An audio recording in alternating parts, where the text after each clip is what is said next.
दबी ना रहे मन की बात। ठीक है, हाल ही में कुछ शहरों में ऐसी घटनाएं घटी जहां लड़कियों ने शादी के मंडप में या शादी को रस्मों के बीच या विवाह तुरंत साथी को वह बताया कि उनका मन कहीं और लगा। इससे केवल रिश्ता टूटा बल्कि दो परिवार को बहुत बड़े संकट में डाल दिया। आखिर ऐसी नौबत क्यों आ रही? इस युवा रहते अपनी बात क्यों नहीं कह पा रहे हैं? सहमति के महत्व, परिवार की भूमिका और वैध संवाद की जरूरत पर शहनाई की मधुर धुन। कहीं ग्रुप बनाकर सेल्फी ले रहे हैं युवा, तो कहीं दौड़ भाग के जीवन में कुछ पल चुरा कर एक दूसरे से खुशी बांट रहे हैं। दोस्त रिश्तेदार महीनों की तैयारियों के बाद आया था आखिर वो दिन जिसका इंतजार दोनों परिवार को कब से था। पकवानों की खुशबू, मंगल गीतों के बीच कोई मेहमानों के स्वागत में व्यस्त था, तो कोई बारात का रास्ता देखने में परिवार के करीबियों के भीतर अजीब से बेचैनी।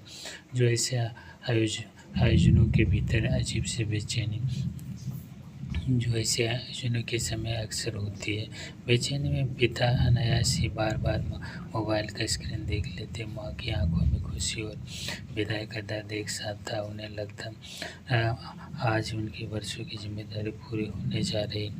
उधर अपने कमरे में लाल जोड़े में सजी बेटी आईने के सामने बैठी, बिल्कुल शांत, हाथों पर गहरी रची मेहंदी, चूड़ियों की कनक और चेहरे पर दुल्हन का श्रृंगार ध्यान से निहारे, तो आंखों में उत्साह नहीं, एक गहरी बेचैनी, जैसे कोई अनकहा सवाल ठहरा हुआ हो। सहेलियों के हंसी मजाक को बीच कोई आकर सेल्फी लेता, मगर वह हर कुछ मिनट बाद चुपके से अपने आंखों के कोने पहुँच लेते। इसके भीतर कोई ऐसा लड़ाई चल रही थी जिसका शोर केवल वही सुन पा रही थी। बाहर सब कुछ सामान, किसी को कुछ असहज लगा भी तो यही ख्याल आया, ऐसे मौके पर कुछ व्याकुलता स्वाभाविक है। तभी बाहर से उठते शोर के बीच बारात आ गई के साथ तेज होती है ढोल की थाप, दूल्हे का स्वागत होता है। कुछ ही देर में सभी की निगाहें टिक जाती है जयमाला के मंच पर। दुल्हन कांपते कदमों से मंच तक पहुंचती है। उसने एक सामने खड़े दूल्हे पर डाले माता पिता के देखा, अगले ही पर हाथों में जयमाला ढीला पड़ गया। आंखों से आंसुओं की बहती धारा के बीच कांपते आवाज में होठों से शब्द निकले, मुझे माफ़ कर दीजिए, मैं यह शादी नहीं कर सकती, मेरा मन कहीं और है।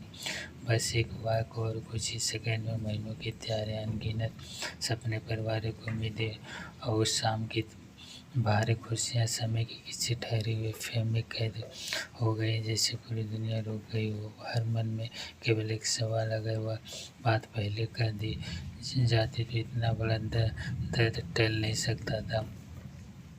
यह दृश्य आपको फिल्मी लग सकती है, लेकिन इसका पीड़ा वास्तविक। हाल ही में इटावा और हापुड़ में की हुई इन घटनाओं से ऐसे सवाल हमारे सामने रखे हैं। घटनाएं अलग अलग थी, लेकिन जड़ एक ही थी। अपने घर में अपने मन की बात कहने का साहस न जुटा पाना।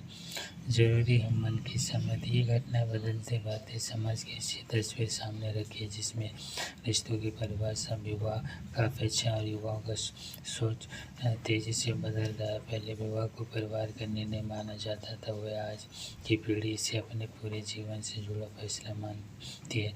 ऐसे में सवाल शादी से इनकार का नहीं, बल्कि यह है कि बात आखिर मंडप तक पहुंचने के बाद ही क्यों सामने है।